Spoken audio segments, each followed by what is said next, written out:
Om Swastiastu, Om Awignamastu, Namo Sidam, Om Sidirastu, Tat Astu Yanama Swaha. Om Saraswati Namastubhyam, Warade Kamarupini, Sidirambam Karisyami Sidir Bawantu Mesada. Om Hyang Widiwasa, dalam manifestasimu sebagai Sang Yang Aji Saraswati, kami hadir di hadapanmu, semoga seluruh aktivitas kami sukses atas suara nugraha. Semeton Dharma, dimanapun Anda berada, selamat berjumpa kembali dalam acara Gemercik Dharma Badan Penyiaran Hindu Provinsi Sulawesi Tengah. Pada hari ini, kami akan membincangkan satu topik yang sangat menarik untuk kita semua, yaitu tentang kerukunan dan toleransi. Topik ini menjadi sangat penting bagi kita karena di dalam berbangsa dan bernegara, kita adalah bagian daripada bangsa yang sangat majemuk, yang terdiri atas suku, ras, berbagai macam keyakinan, dan juga agama. Kalau ini kita tidak kelola dengan baik, maka akan bisa menjadi disintegrasi bangsa. Nah, oleh karena itu, bagaimana pandangan agama Hindu terhadap kerukunan dan toleransi? Di sini dari Pura Agung Wanekerta Jagatnata Provinsi Sulawesi Tengah telah hadir narasumber, yaitu Bapak Dr. Ketut Suarayase Mkes Mars. Beliau adalah Sekretaris PHDI Provinsi Sulawesi Tengah. Di samping itu, beliau banyak mengemban tugas dan jabatan dalam organisasi, juga adalah seorang akademisi. Baik Semeton Dharma, ikuti perbincangan saya tentang kerukunan dan toleransi dalam pandangan agama Hindu. Om Swastiastu, Pak Dokter. Om Swastiastu, Ya. Pak Made dan Semeton Sami. Ya, bagaimana kabar pada hari ini? Baik, sehat Pak Made. Astungkara. Baik Pak Dokter, kalau kita cermati dalam kehidupan kita berbangsa dan bernegara, ada satu hal penting yang harus kita renungkan di dalam sanubari kita tentang kerukunan dan toleransi. Kalau ini kita tidak kelola dengan baik, bisa akan terjadi disintegrasi. Oleh karena itu, tentu kita harus bisa mencermati hal ini, memberikan satu poin nilai bagaimana kerukunan dan toleransi ini akan menjadi perekat di dalam kehidupan dan berbangsa. Kiranya bisa Pak Dokter menjelaskan tentang toleransi dan kerukunan menurut ajaran agama Hindu. Silakan Pak Dokter. Nggih, baik. Semeton Dharma yang berbahagia dimanapun berada, puji syukur angayu bahagia patut kita panjatkan kehadirat Ide Sang Hyang Widi Wasa sampai pada hari ini kita semua masih diberi kesehatan. Di hari-hari seperti ini Pak Made, kesehatan nampaknya menjadi bagian yang sangat penting. Betul sekali Pak Dokter. Seperti itu, mulai ada kesadaran orang untuk menjaga kesehatannya lebih baik. Dan hari ini kita diskusi tentang toleransi, kita berbagi sebetulnya tentang toleransi. Tapi sebelum Tiang bahas tentang sudut pandang Hindu terhadap toleransi dan kerukunan, mungkin secara umum dulu kita bahas kenapa kita harus ada kerukunan dan toleransi di antara kita. Gitu. Jadi saya kira terminologi ini kan sering kita dengar, apalagi di tengah masyarakat kita yang Pak Made sampaikan tadi majemuk. Gitu. Sangat majemuk sekali. Ya, jadi perbedaan ini sebuah keniscayaan sebetulnya. Jadi kalau kita lihat kerukunan itu kan dari kata rukun. Rukun artinya damai gitu ya, hidup berdampingan. Saya kira hampir semua di antara kita ingin senantiasa untuk hidup rukun dan damai gitu ya. Nah, kemudian toleransi itu kan dari kata tolerir sebetulnya dari bahasa Yunani. Itu memiliki arti menghargai. Jadi kita menghormati. Jadi di satu sisi toleransi sebuah sikap sebetulnya yang menghargai perbedaan. Karena kita sadar bahwa sebagai makhluk memang faktanya kita memiliki perbedaan. Jangankan dalam skala tadi Pak Made sampaikan yang lebih luas, negara. Kita berdua saja memiliki demikian banyak perbedaan gitu. Kalau kita mau lihat perbedaannya. Nah, goal dari saling menghargai ini kan akhirnya kita ingin supaya kita saling hidup rukun, damai, berdampingan. Saya kira itu secara umum kalau kita bicara tentang terminologi kerukunan dan toleransi. Mungkin itu awalnya, Pak. Ya, baik Pak Dokter. Ternyata kalau kita bicara tentang kerukunan dan toleransi ini memang harus kita memahami terlebih dahulu apa yang dimaksud dengan kerukunan. Nah, baik Semeton Dharma, yang saya banggakan, saya akan menggali lebih dalam lagi tentang toleransi dan kerukunan ini. Apa yang dimaksud dengan sesungguhnya, yang dimaksud dengan kerukunan dan toleransi. Ya, Pak Dokter, kalau kita lihat di dalam struktur negara kita, karena kita adalah bagian daripada bangsa yang sangat majemuk, mengapa toleransi ini dan kerukunan ini menjadi sangat penting? Harus kita pahami dalam kehidupan kita sebagai bagian daripada bangsa dan negara ini. Silakan Pak Dokter. Baik Pak Made, jadi tadi di awal juga disampaikan bahwa kita bagian dari negara Indonesia yang demikian majemuk. Berbeda dari aspek suku, agama, ras, dan golongan, bahkan masih banyak perbedaan lainnya. Nah, kalau tidak dikelola dengan baik kan ini yang akan menimbulkan disintegrasi bangsa seperti itu. Jadi sekali lagi perbedaan sebuah keniscayaan. Nah, kita tadi yang sampaikan, yang kebetulan orang kesehatan. Betul. Jadi jangankan dalam struktur negara, dalam satu keluarga, bahkan dalam keluarga yang kembar pun, itu memiliki perbedaan. Bahkan kalau kita lihat tubuh kita sendiri, manusia, itu terdiri dari sel, jaringan, organ, dan sistem organ. Kalau antar organ tidak saling menghargai, toleransi dengan organ yang lain, mereka tidak rukun, maka sistem organ tidak bekerja dengan baik. Akhirnya contoh misalnya sistem pencernaan gitu. Mulai dari mulut sampai lambung dan yang lainnya, kalau satu organ saja tidak toleran, mereka tidak menghargai organ yang lain, sistemnya tidak bekerja dan itu artinya sakit. Kita jadi sakit. Nah, dalam kehidupan berbangsa dan bernegara, ini juga menjadi bagian yang sangat penting, di mana sebagai orang yang atau bagian dari bangsa orang yang beragama, kita menyadari bahwa orang lain juga memiliki keyakinan, memiliki kebenaran yang kita harus hargai. Nah, penghargaan terhadap kebenaran orang lain, penghargaan terhadap keyakinan orang lain di tengah pluralitas bangsa, itu menjadi satu hal yang sangat penting sekali. Nah, sehingga tidak terjadi yang disampaikan tadi, disintegrasi bangsa. Nah, olehnya itu, kalau tadi kembali ke pertanyaan, kenapa ini menjadi terminologi atau satu narasi yang penting?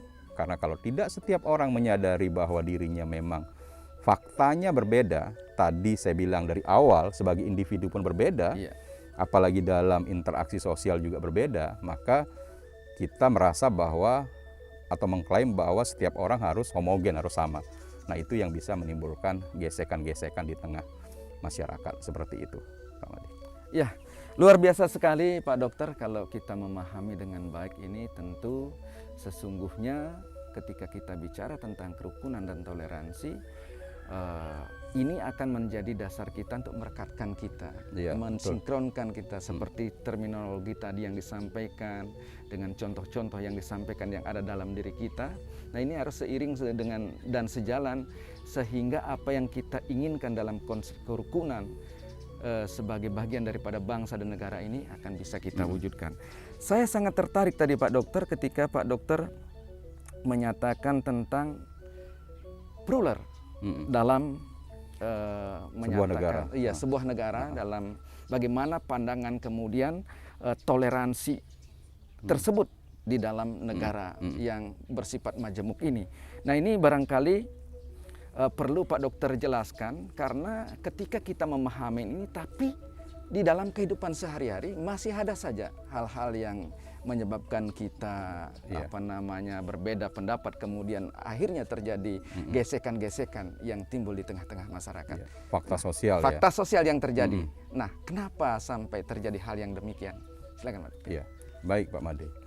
Jadi saya kira demikian banyak pemuka-pemuka agama, bahkan juga tokoh-tokoh pemerintah atau siapapun juga senantiasa mewacanakan toleransi dan kerukunan. Dalam konteks antar umat beragama, maka selalu disampaikan bahwa kita harus hidup rukun dan damai dan toleran. Tapi fakta sosial yang ada kan banyak. Kalau di era sekarang teknologi informasi di medsos masih banyak kita dapat informasi.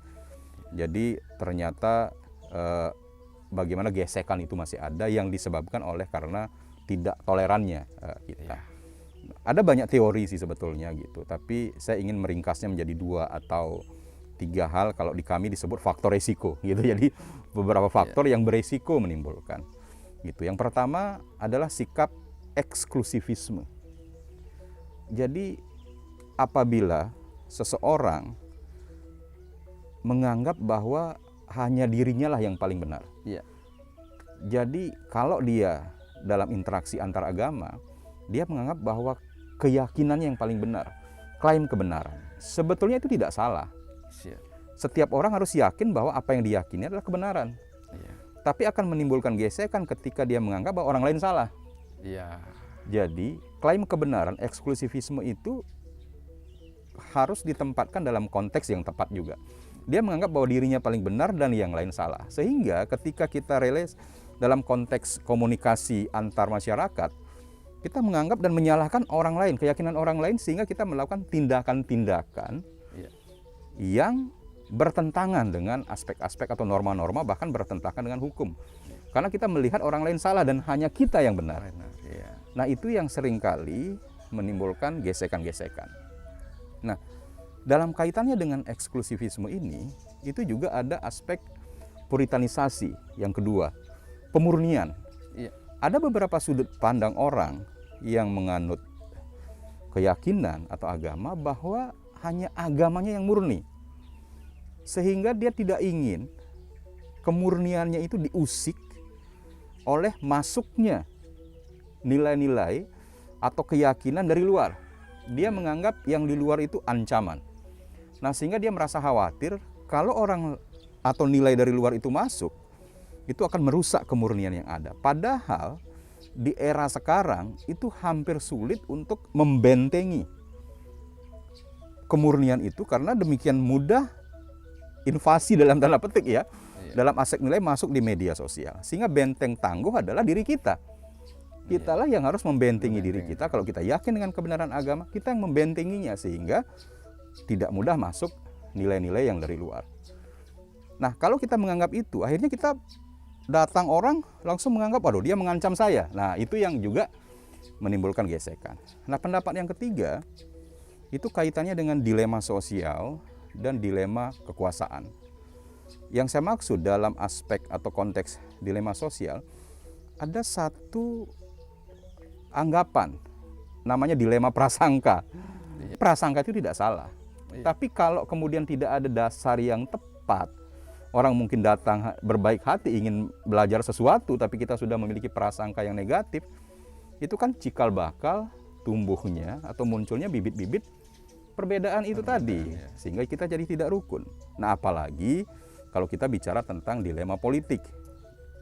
Bagaimana ketika pemilu kemarin misalnya, politik identitas. Ketika itu dinaikkan, itu kan membuat kita berada dalam kotak-kotak. Kelompok-kelompok sekat yang tadinya kita sudah berbaur, cair, tapi kemudian karena mengejar satu kekuasaan dan politik identitas juga memiliki nilai jual yang cukup tinggi, nah akhirnya kita dikotak-kotakkan. Jadi saya kira kalau kita bicara faktor-faktor apa yang memiliki peran, nah demikian banyak, tapi kira-kira itulah yang ingin saya sampaikan sebagai salah satu atau beberapa faktor yang berpotensi, ini potensi, untuk menimbulkan disintegrasi di antara kita. Demikian Pak Made. Ya, baik Pak Dokter, saya sangat tertarik tadi ada yang satu poin dalam penjelasan Pak Dokter yang Pak Dokter katakan, dan ini memang harus menjadi renungan kita bersama. Semeton Dharma, kalau kita meyakini tentang kebenaran ajaran agama kita, seperti yang telah disampaikan tadi, maka kitalah secara individu yang menjadi benteng kebenaran itu. Nah, baik Semeton, saya akan lanjut lagi pada pertanyaan berikut. Saya ingin menggali lebih dalam lagi tentang kerukunan dan toleransi. Pak Dokter, saya ingin bertanya tentang bagaimana pandangan toleransi dan kerukunan dalam ajaran agama Hindu. Ini tentu menjadi sangat penting agar nilai-nilai yang akan Pak Dokter mungkin jelaskan bisa menjadi pedoman bagi Semeton Dharma dan bagi kita semua untuk melaksanakan atau setidaknya bisa mengimplementasikan ajaran kerukunan dan toleransi untuk sebuah kesadaran untuk membangun bangsa dan negara. Silakan Pak Dokter. Baik, Pak Made dan Semeton Dharma yang berbahagia, sebelum secara spesifik kita bahas tentang pandangan Hindu terhadap toleransi dan kerukunan, jadi saya ingin menyampaikan dulu basic dari semua ini, yaitu karena adanya kemajemukan. Kalau dua orang persis sama, saya kira mereka ya tidak perlu saling menghargai karena intinya identik mereka. Tapi kan persoalan toleransi ini muncul karena fakta sosial bahwa kita berbeda, kita plural, kita majemuk, seperti itu. Nah, fakta kemajemukan ini pun juga mendapatkan tempat dalam Hindu. Di dalam Hindu sangat menghargai perbedaan. Slogan yang ada di burung Garuda, Bhinneka Tunggal Ika. Betul. Dan itu kan sumbernya jelas dari Kekawin Sutasoma. Kemudian beberapa sloka-sloka di dalam kitab suci kita, di Bhagavad Gita misalnya, di Bhagavad Gita bab 4 sloka 11 disampaikan, dengan jalan apapun engkau menuju kepadaku, maka aku akan terima. Semua orang menuju jalanku dengan cara yang berbeda-beda, wahai Partha. Jadi Krishna mengatakan bahwa dengan jalan apapun. Dalam konteks Hindu, kan kita mengenal ada 4 jalan. Ada jalan Bhakti, ada jalan Karma, ada jalan Jnana, dan ada jalan Raja Yoga. Artinya, setiap orang memiliki perbedaan cara untuk menuju kepada Sang Pencipta. Dan itu mendapatkan tempat. Di dalam bab 7, sloka 21 juga disampaikan, bagaimana Krishna menyampaikan bahwa bahkan kepercayaan yang berbeda-beda pun juga mendapatkan anugerah yang sama. Jadi Krishna mengatakan bahwa setiap orang memeluk kepercayaan apapun juga, aku akan memberikannya anugerah yang sama. Supaya keyakinannya lebih mantap. Memang dalam bab berikutnya disampaikan, keyakinan yang dimaksud, kepercayaan yang dimaksud itu adalah kepercayaan terhadap Istadewata. Karena Hindu memiliki keyakinan terhadap citra yang berbeda-beda. Mungkin ada yang mengagungkan Siwa, Wisnu, Brahma, dan seterusnya. Nah, di dalam Bhagavad Gita itu dihargai. Walaupun di bab berikutnya kalau kita baca, semua juga akan menuju kepadaku, kembali kepada Sang Pencipta. Tapi dalam konteks toleransi, dalam konteks pluralitas beragama, sloka ini kan penting bahwa Hindu menghargai keragaman atau perbedaan. Dan kalau kita mau lihat di kitab lainnya, suci lainnya, di Rigveda dan kitab suci kita yang lainnya, tentu banyak yang menyampaikan atau sumber-sumber tentang penghargaan terhadap perbedaan. Nah, kita bicara tentang majemuknya dulu. Karena basicnya adalah itu. Nah, sekarang karena perbedaan sudah dihargai, lalu bagaimana sudut pandang Hindu terhadap toleransi ini? Terhadap kerukunan ini. Nah, saya kira yang sudah sangat familiar di Semeton Sami itu nilai-nilai Tatwamasi. Saya ingin menyampaikan 2 nilai saja dari sudut pandang Hindu. Yang pertama Tatwamasi. Aku adalah engkau, engkau adalah aku.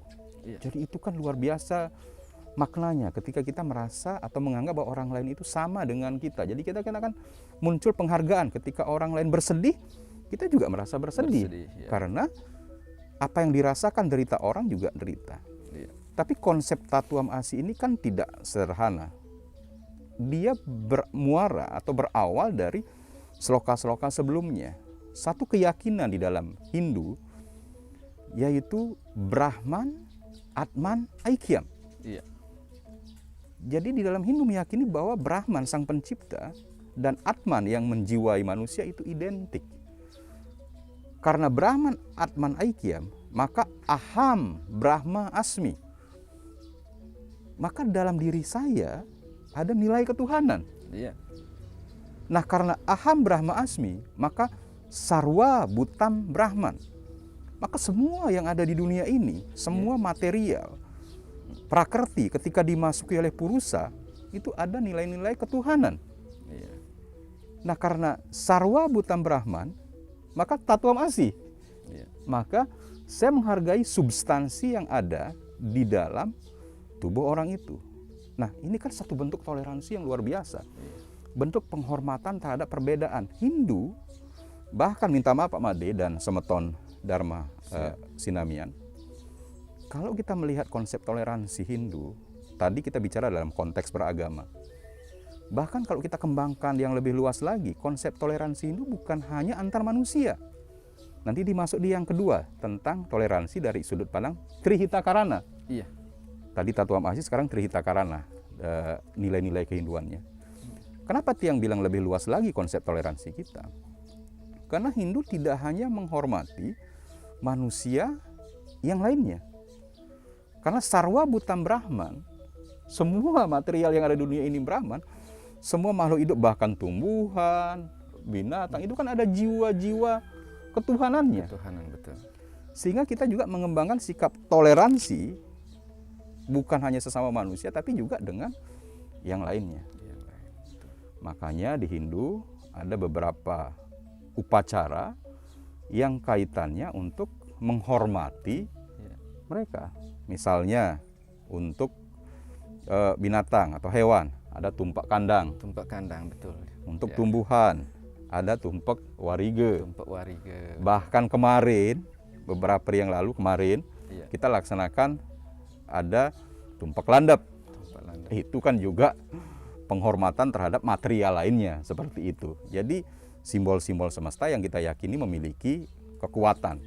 Nah, jadi yang Tiang ingin sampaikan, kalau kita bicara tentang nilai-nilai toleransi, maka basicnya adalah pluralitas. Hindu menghargai kejamakan, Hindu menghargai kemajemukan tadi. Jadi banyak sastra, banyak sloka yang mengungkap tentang hal itu. Dan yang kedua, khusus tentang toleransi, ada dua yang ingin Tiang sampaikan tadi. Tatwam Asi, aku adalah engkau, engkau adalah aku. Basicnya adalah Sarwa Bhutam Brahman, basicnya adalah Aham Brahma Asmi, dan basicnya adalah Brahman, Atman, Aikyam. Dan nilai berikutnya adalah Trihitakarana. Bagaimana Hindu berusaha menjaga harmoni dengan Sang Pencipta, Parahyangan, dengan sesama manusia, pawongan, dan dengan alam sekitarnya atau palemahan. Mungkin demikian dulu. Ya, Pak Made. baik Pak Dokter, kalau kita renungkan tadi, atau kalau saya renungkan, memang roh daripada toleransi dan kerukunan dalam ajaran agama Hindu, ya, yang seperti diungkapkan tadi, yang memiliki nilai dasar, poin yang paling dasar adalah Tatwamasi, dan salah satunya juga Trihitakarana. Ini hanya sebagian kecil yang diungkap. Kecil, betul. Masih ada nilai-nilai Masih yang ada, lain. betul. Nah, Semeton Dharma, kalau kita renungkan tadi apa yang telah disampaikan, tentu Tatwamasi hendaknya bukan menjadi slogan semata. Ini harus kita implementasikan dalam kehidupan kita sehari-hari agar bisa menjadi roh untuk menjaga toleransi dan kerukunan. Ya, baik Pak Dokter, saya ingin bertanya lagi lebih dalam tentang tantangan sekarang. Ya. Dalam bangsa yang sangat majemuk ini, tentu ada tantangan berkaitan dengan kerukunan dan toleransi. Kira-kira apa tantangan yang ke depan yang akan kita alami untuk menjaga toleransi dan kerukunan ini? Silakan Pak Dokter. Baik Pak Made dan Semeton Dharma yang berbahagia, tiap zaman memiliki tantangan tersendiri. Kita sekarang hidup di zaman Kali Yuga. Bahkan di zaman Kali Yuga ini pun juga ada beberapa periodisasi. Sekarang kita hidup di era teknologi informasi dengan berbagai kecanggihannya. Tentu tantangan terhadap toleransi dan juga kerukunan berbeda. Tiang coba melis beberapa tantangan yang menurut Tiang gitu berpotensi untuk bisa jadi menimbulkan disintegrasi. Yang pertama dari diri sendiri. Kita sekarang di era teknologi informasi ini menjadi lebih individualis dibanding sebelumnya. Kenapa? Karena ruang kita sudah terbatas dalam sebuah kamar. Coba kita lihat anak-anak kita. Mereka sudah asik dengan permainannya sendiri. Nah, sementara nilai-nilai toleransi ini kan tidak cukup hanya dengan ditonton. Harus diimplementasikan. Iya, betul sekali. Dilaksanakan dalam bentuk ya hubungan antar individu. Yang kedua, pendidikan. Nah, ini kebetulan Tiang juga dosen, Pak Made juga mengajar juga di Pasraman. Siap. Di era sekarang, apalagi di pandemi sekarang seperti Betul itu, sekali. kita kan menggunakan Zoom. Mengajar iya, tapi tidak sampai pada aspek mendidik yang kita lupakan. Betul. Aspek pendidikan kan tidak cukup dengan mentransfer ilmu. Ilmu itu sudah orang bisa akses sekarang, Iya. gitu. Padahal yang lebih penting adalah mendidik anak-anak kita agar memiliki karakter. Sekali lagi, toleransi, kerukunan tidak cukup hanya diajarkan, dia harus dicontohkan. Dilaksanakan seperti itu. Nah, ini yang perlu kita lakukan. Yang berikutnya ya kita orang tua. Orang tua, keluarga juga memiliki peran terhadap itu. Kalau kita orang tua lupa mengajarkan nilai-nilai toleransi itu kepada anak-anak kita. Karena anak-anak kita asik, kita juga asik dengan kehidupan kita, dunia kita. Kan sekarang seperti itu, anak-anak kita, mereka di kamarnya bermain HP gitu ya. Betul. Nah, sehingga nilai-nilai itu sering kita lupakan seperti itu. Dan tentu yang berikutnya adalah, tantangan berikutnya adalah ya politik di era sekarang. Artinya banyak orang yang masih menjadikan politik identitas menjadi satu bagian dari proses menuju kekuasaan. Ini juga menjadi salah satu tantangan besar. Dan yang terakhir ya media sosial. Media sosial. Sekarang banyak hoax yang disebarkan, dan kalau kita seperti tadi yang sampaikan dilema solidaritas misalnya, kita solider terhadap teman yang menyebarkan hoax itu tanpa memikir panjang, bisa jadi kita langsung ikut melakukan tindakan-tindakan yang mungkin anarkis seperti itu. Karena media sosial kan dengan cepat dia memberi informasi, ya kalau benar, kalau tidak. Nah, saya kira itu mungkin tantangan-tantangan yang kita hadapi, Pak Made. Ya tentu tugas kita mencari solusi atas tantangan itu. Ya, demikian. Sangat luar biasa sekali Pak Dokter. Namun waktu juga yang membatasi perbincangan kita pada hari ini. Semeton Dharma yang saya banggakan, demikian sekilas perbincangan singkat kami tentang kerukunan dan toleransi dalam pandangan agama Hindu. Namun sebelum saya mengakhiri perbincangan ini, saya mohon kepada Pak Dokter bisa memberikan pesan kepada kita semua dan kepada Semeton Dharma dimanapun Anda berada berkaitan dengan toleransi dan kerukunan. Silakan Pak Dokter. Baik Pak Made dan Semeton Dharma yang berbahagia dimanapun berada, pesan Tiang tadi sudah nilai-nilai kemajemukan, sudah jelas beberapa sumber dari Hindu. Hindu sangat menghargai perbedaan. Toleransi dan kerukunan juga dari aspek ajaran Tattwamasi dan Trihitakarana, dan tentu masih banyak lagi nilai-nilai Hindu lainnya yang memberikan penghargaan terhadap perbedaan dan penghargaan terhadap nilai toleransi dan kerukunan. Maka tugas kita bersama adalah bagaimana nilai-nilai itu kita implementasikan dalam keseharian. Minimal dalam satu keluarga, kita menghargai bahwa anak kita juga memiliki sudut pandang yang berbeda, bagaimana kita menghargai anak-anak kita, pendapat anak-anak kita dalam lingkup masyarakat. Mungkin ada sahabat kita yang memiliki sudut pandang yang berbeda juga. Kita menghargai perbedaan itu, dan dalam skop yang lebih luas, dalam kehidupan bangsa negara, di mana di situ ada interaksi antar umat beragama, bagaimana Hindu bisa menjadi contoh dengan nilai-nilai kebajikan dalam Tattwamasi, dalam Trihitakarana kita bisa memberikan vibrasi nilai Hindu yang positif, sehingga kita menjadi bagian yang menjaga bangsa Indonesia menjadi satu kesatuan yang utuh, negara Indonesia. Mungkin demikian Pak Made. Baik Pak Dokter, suksemoping banget puniki, sampun berkenan hadir memberikan sedikit pencerahan kepada kita semua berkaitan dengan toleransi dan kerukunan. Semeton Dharma yang saya banggakan, demikian perbincangan kami. Semoga dapat memberi manfaat bagi kita semua. Dan sampai jumpa dalam Gemercik Dharma yang akan datang. Dan mari akhiri pertemuan ini dengan Paramo Santi. Om Santi, Santi, Santi. Om. Suksema.